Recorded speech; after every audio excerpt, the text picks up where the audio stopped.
Sirens and military parades through Warsaw marked the 79th anniversary of the city's uprising against the Nazis during World War II.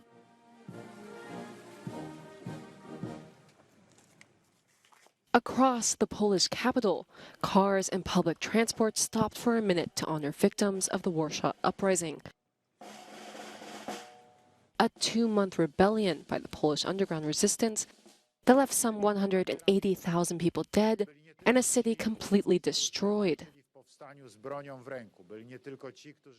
The Polish president told crowds it was a struggle that involved the entire city, not just fighters, and the act must never be forgotten. At least 18,000 insurgents were killed and another 25,000 were wounded after fighting erupted on August 1, 1944. The Polish capital fell to the Soviet army 1 year later.